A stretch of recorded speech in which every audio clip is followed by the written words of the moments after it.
Welcome to the children. Welcome, children. It's me, Iggy Wana.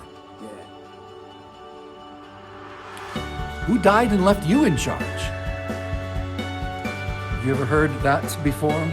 Who died and left you in charge? There is actually an answer to that question. Good morning. Welcome to our worship on this Holy Trinity Sunday. We are grateful to acknowledge and honor the Ute people upon whose ancestral homelands we gather for worship, as well as our indigenous siblings who continue to call this land their home. The grace of our Lord Jesus Christ, the love of God, and the communion of the Holy Spirit be with you all. Our prayer of the day. God of heaven and earth, before the foundation of the universe and the beginning of time, you are the triune God, author of creation, eternal word of salvation, life-giving spirit of wisdom. Guide us to deeper relationship with you by your Spirit, that we may proclaim all that Christ has revealed and follow him in serving all creation. Glory and praise to you, Father, Son, and Holy Spirit, now and forever. Amen. Welcome to the children. Welcome, children. It's me, Iggy Wana. Glad to see you. How are you, PJ? I'm all right. Iggy, how are you? I'm doing all right.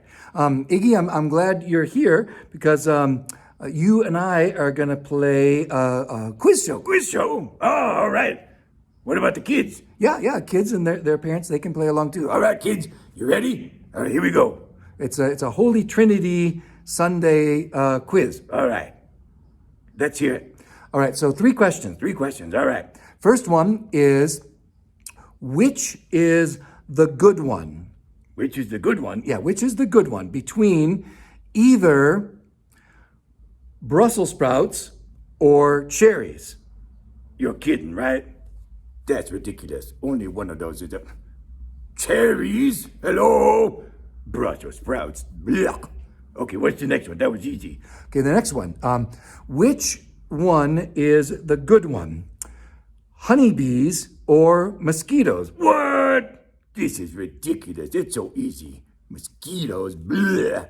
Honeybees, because they make honey. All right. Lay it on me, man. One last question. I'm rocking it. Okay, here's the last one. Which is the good one? Vultures or eagles? Vultures or eagles? Well, iguanas aren't real big fans of either one of them, but I guess eagles are better than vultures, right? Okay, yeah, eagles. All right, I got them all right. Did you get them all right? Well, I know you think you got them all right, and I appreciate you participating, but we are about to hear a story about when God created everything, including iguanas. Yeah, of course, including iguanas. Iguanas are good. Yeah, well, yes, but that's the interesting thing is we're going to hear in the story that God makes all these different things. He makes the light and the dark and the land and the sea and all of these things. Then he makes all the creatures, crawling things and swimming things and flying things and iguanas. And God says, every time God makes something, God says, that is tov. Tov? Tov? What is tov? Tov is the Hebrew word for good. Every time God makes something, he says, this is good. And then finally, God makes everything, including human beings. And God says, looks at everything God has made, and God says, it is very tov. Very tov. Very good. Very good, right? Exactly. Every single thing that God has made, even Brussels sprouts, even mosquitoes, God likes to have whole bunch of different kinds of things, different kinds of lizards like iguanas, and different kinds of fish and birds and different kinds of people. And all of them are good, no matter what color their skin or where they live or what sort of person they love. God says everything is good. Everything is tov. That's right, including you kids. You kids are tov. Very tov. Very tov. All right, you tov kids, you very tov kids, have a great week. Bye-bye.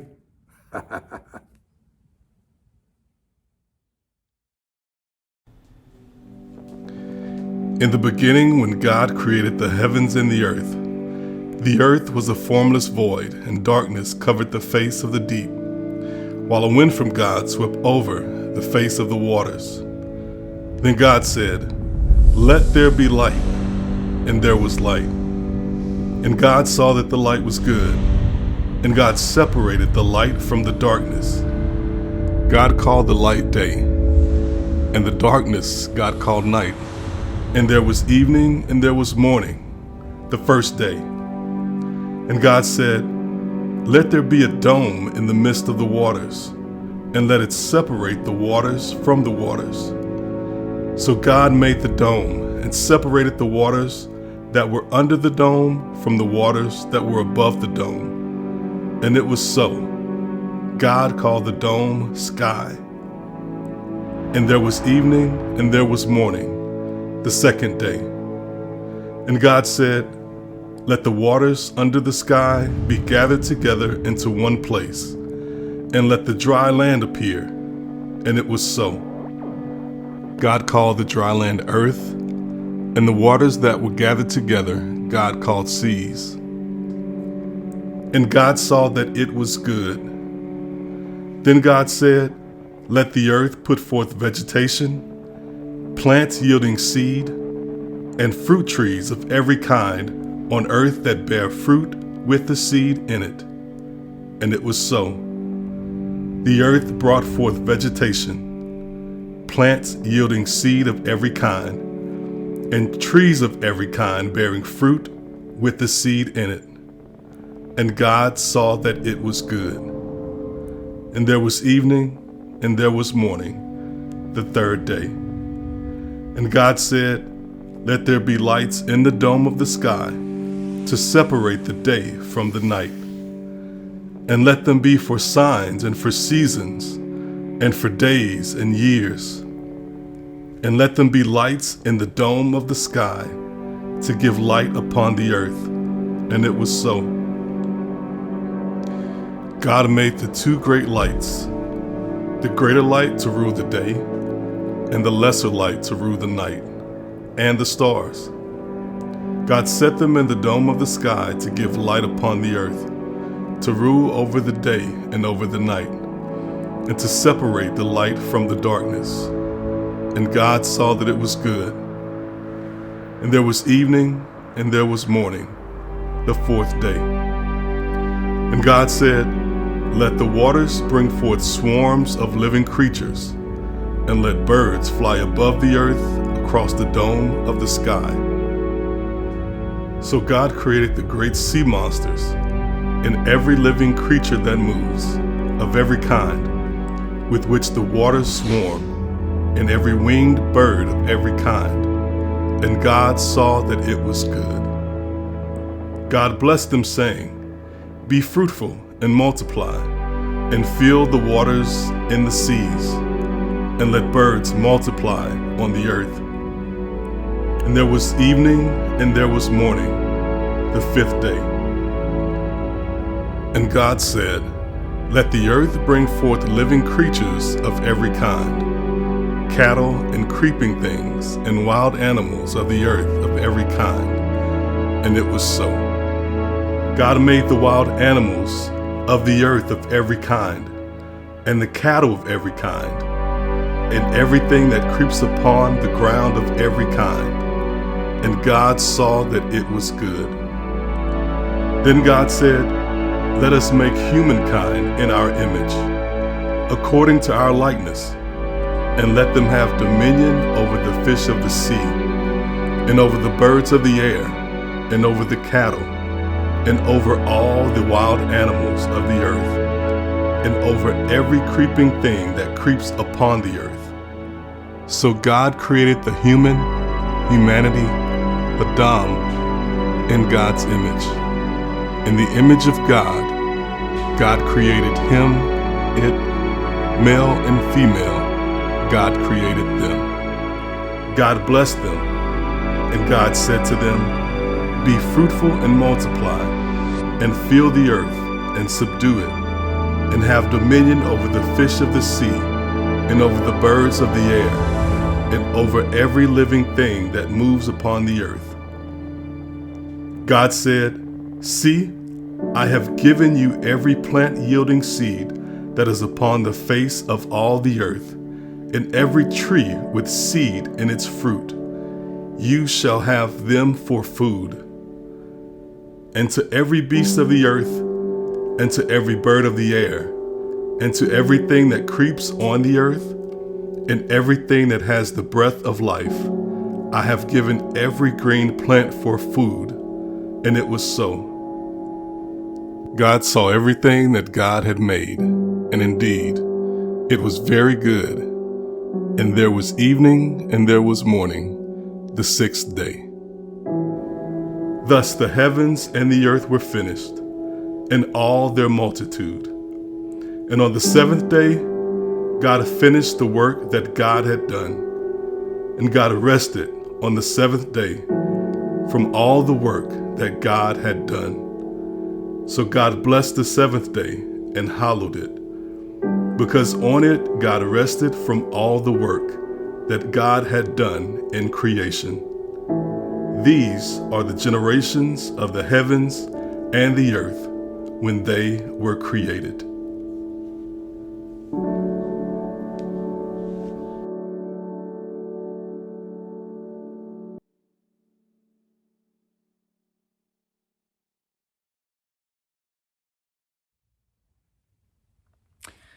The Holy Gospel according to Matthew, the 28th chapter. Glory to you, O God. Now the 11 disciples went to Galilee, to the mountain to which Jesus had directed them. When they saw him, they worshipped him, but some doubted.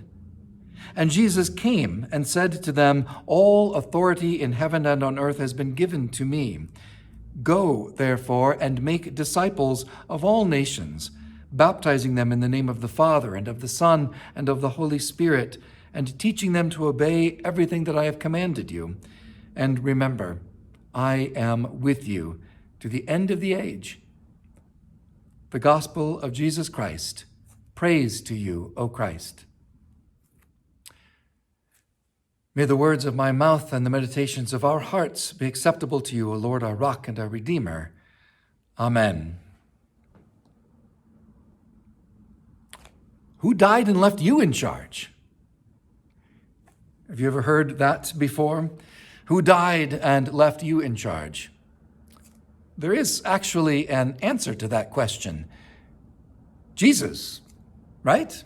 Jesus died and rose and left us in charge. That's the sense we get from this great commission at the end of Matthew's gospel. And actually, we had already been highly authorized long before that, as we hear from the Genesis account in chapters 1 and 2, and also from Psalm 8.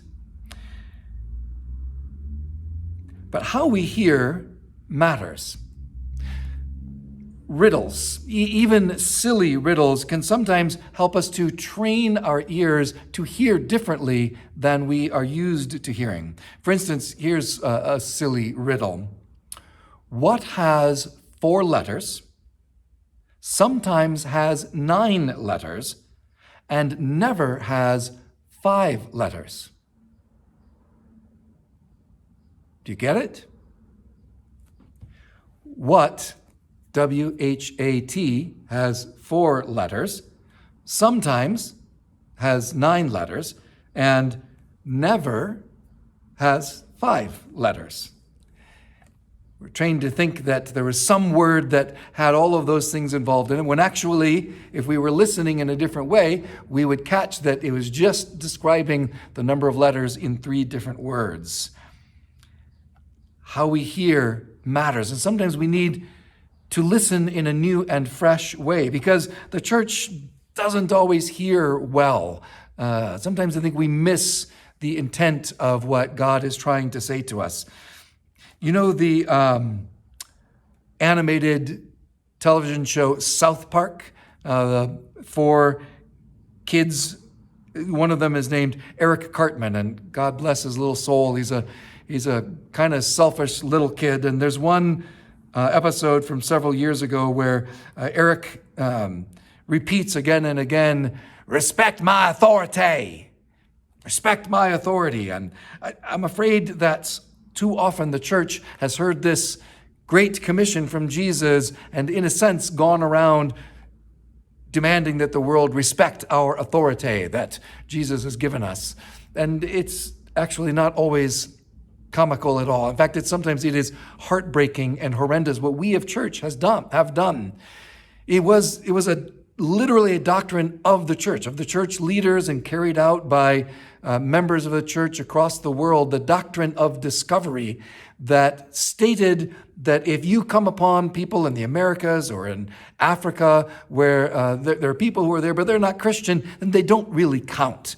You can take away the lands that are theirs. You can take away their things. You can even kill them, Christianize them if you can, force them to become Christian, but they don't really count. And that is your authority given to you from the church. We have done horrible things in the name of this authority that we claim we have been given. Again, the problem is not with God's words, but with our ears. For instance, in that Genesis passage where God says to the human beings, have dominion over creation and subdue creation, it is kind of harsh language. It has this implication of difficulty with creation, that it's not going to be easy. There's going to be resistance, and hence the sense of subdue, but also this idea that we will have dominion. We are in charge. We have the authority. And yet in that exact same passage, just right before that, God also says to us that we are made in God's image. We are made in God's likeness. So have dominion, sure, and also have dominion in the likeness of God's dominion. Have dominion in the way that God has dominion. Have dominion in ways that is shaped by the way that God is in the world, which is abundant mercy and forgiveness, kindness and generosity, serving those who don't deserve. That is the way that God has dominion in creation. And so if we're doing that on behalf of God, that's what our dominion should look like. It should look like generosity and kindness and mercy in abundance. Then we have this story from the end of Matthew's gospel with Jesus. And the first thing that we hear is that the disciples worship Jesus. And again, I hear that and I automatically say, well, that's a good thing. Of course, that's a good thing, right? Well, is it? Is it necessarily entirely a good thing? Because Jesus does not seem to bask in that worship. He doesn't seem to, and we certainly don't hear him say, oh, finally, you got it. You finally understand that I am God and I deserve to be worshiped. Good. I'm glad that I got that taken care of. Now I can go off to heaven and be your God. That's not what he does.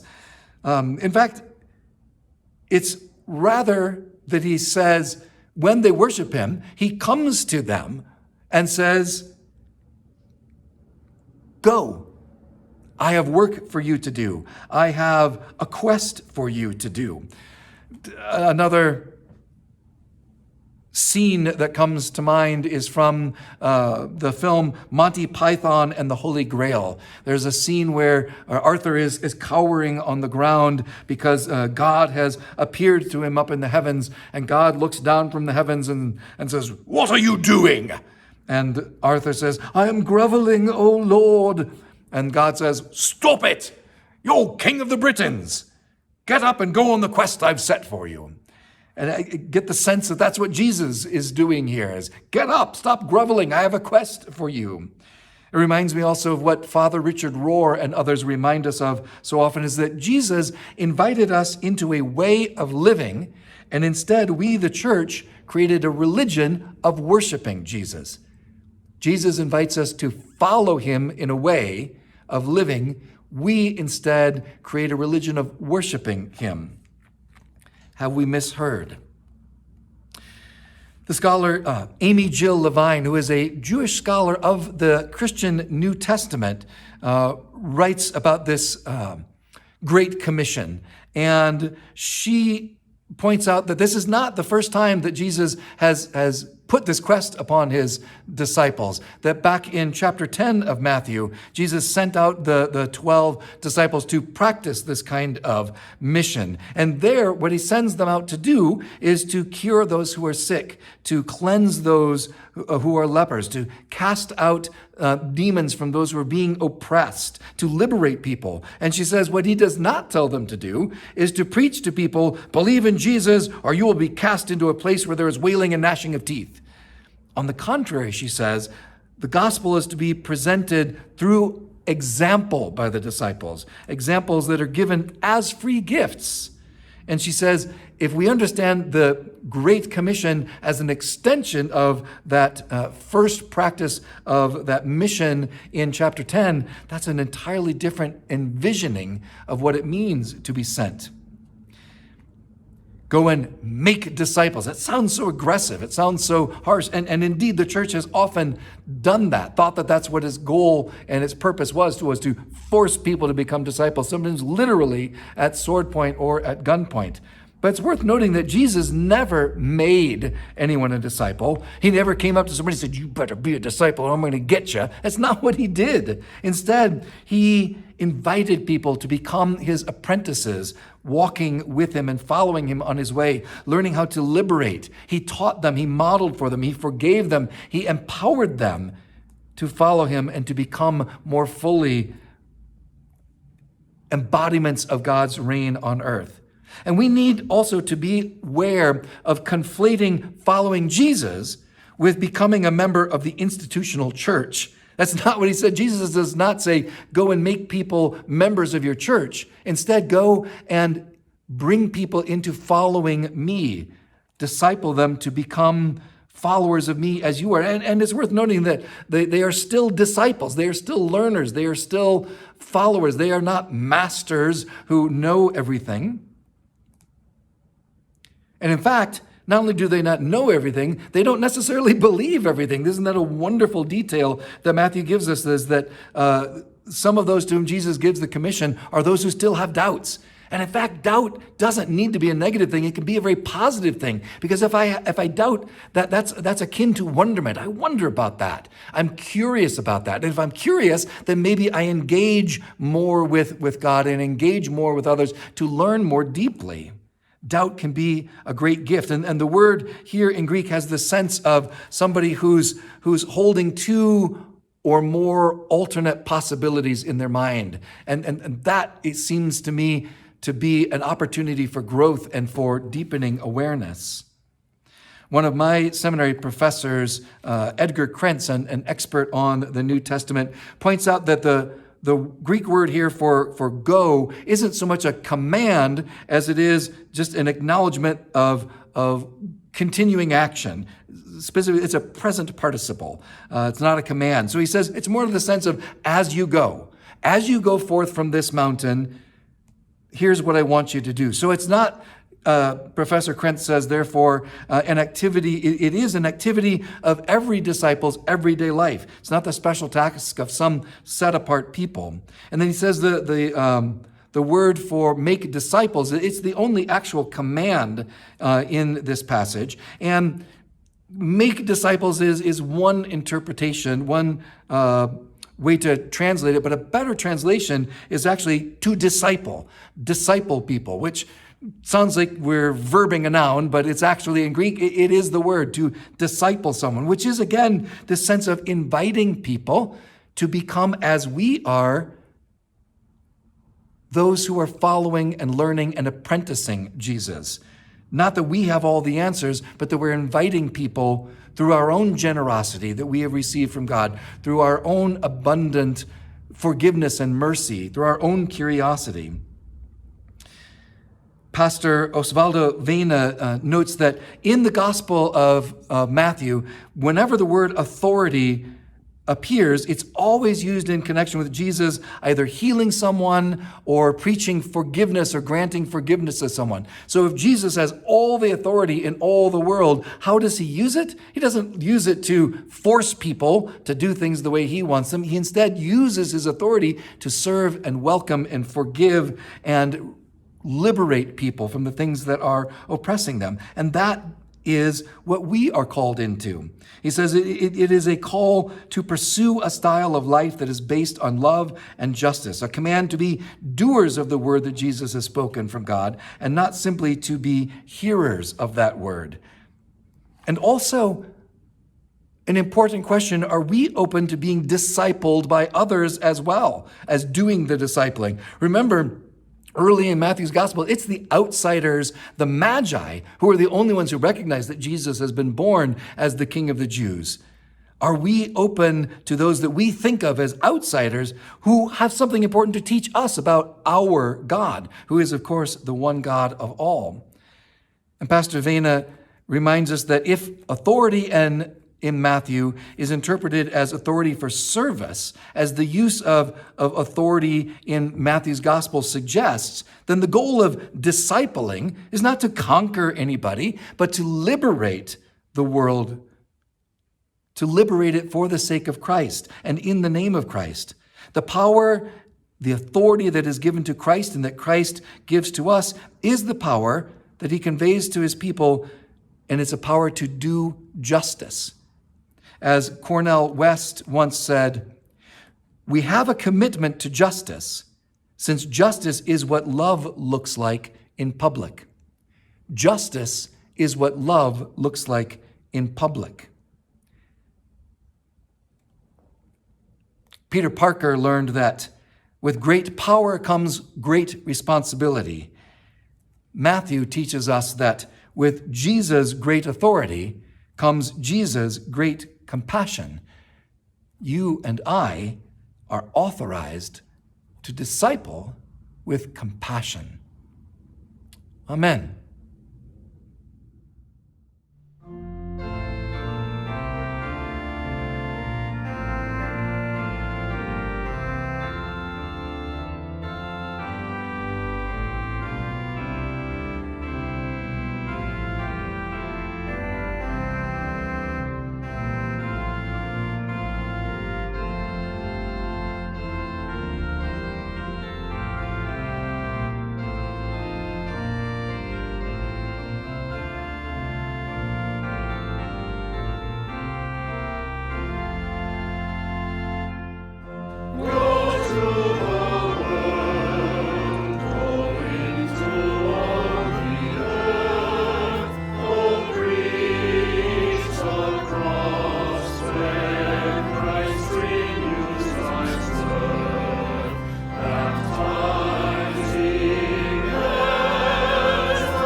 A blessing for Holy Trinity Sunday.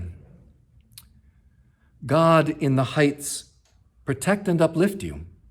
Christ in the depths, embrace and sustain you. Spirit in the ordinary, guide and empower you. Amen. And our sending. In honor of the nations that we prayed for specifically this week, here is a sending prayer from South Africa. God, how wonderful it is, how pleasant to be healed of the corrosive disease of racism and separation, and to live as your people together in harmony. Your Spirit will then fill the hearts and the minds of all people. Nobody will be judged anymore on the basis of race or color, but all will be ruled with justice and integrity. The war will end, and the people together will rebuild the country. There will be no reference to the color of the skin, for all will be regarded as the people of God, the people created in your image. And this will be the beginning of what you have promised, the life that never ends. Go in peace, serve the Lord. By the presence and power of God, we will